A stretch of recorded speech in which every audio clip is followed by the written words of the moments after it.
what does it mean to be offline? Well, basically, at that point, we're using a lot of mobile devices, and like 4 years ago, we've been okay, so people started just to use mobile devices, no desktop devices at all. And so no constant connectivity, we have breakups, apps doesn't work, so yeah, we just have to save like a little bit of data and maybe some assets offline. It will be fine. But like at some point we realized it's like way more, so we started to rethink actually the whole concept. And this is why it's about offline first. We've realized that we have to have like the whole application all saved on the device and just enhanced through network.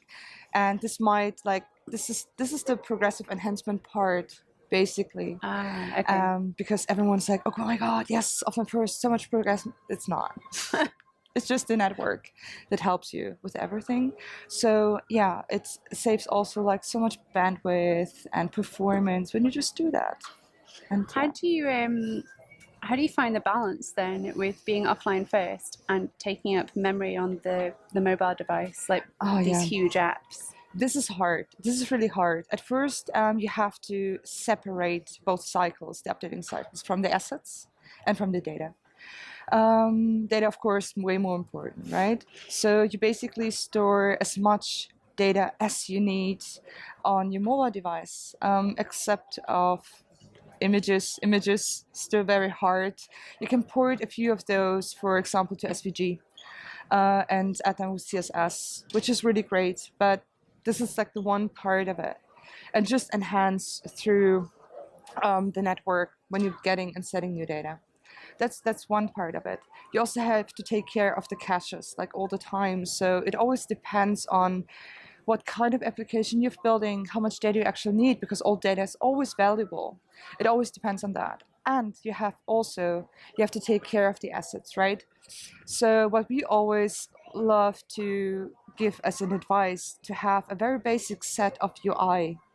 Just store that locally, like for example a bit of CSS, very few images, again like ported, and enhance that through networks. So suddenly you can have a very basic font that always works, or you can even base 64 encode that and store that in your local storage and just push that. Or you just enhance all UI through network with new images, with different web fonts, etc., etc. So yeah, pretty much this. So you might have the basics that you need on your app. Yeah. Say if you had a news app.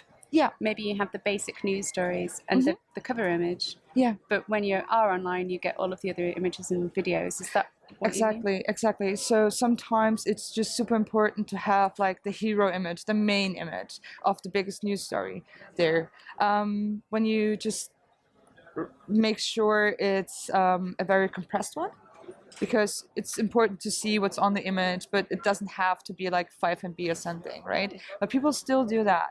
And videos mostly don't play, which is okay for users. It's actually totally fine. So they just mark the story, for example, read through the text and realize, okay, that's important for later, so just save it, watch it when I'm back online, or just dismiss because the information they got, it's basically enough.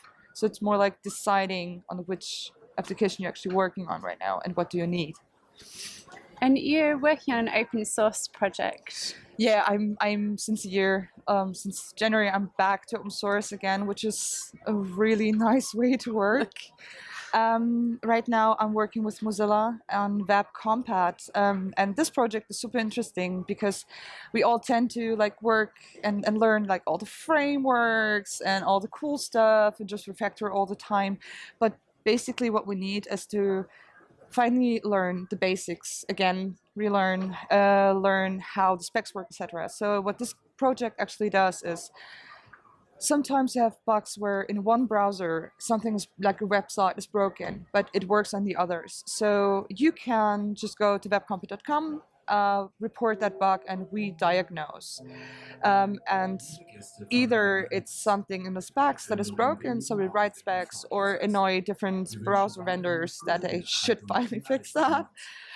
Or you can also help and just get involved and reach out and diagnose bugs. So I love this project because it actually fixes the web. That sounds really cool. So you're essentially kind of acting as a gateway to collect problems, and then either fix them or pass them on to the interested. Exactly. And we also build tools that are sometimes just automized and recheck things, or tools to actually just report the bugs, to collaborate. We recently built a nice system add-on that patches up specific websites when vendors or companies don't want to fix the website, but it's like huge, like Facebook, for example, and people can't use it. We're able to just push a patch and it's compiled and it works then for everyone, which is super nice.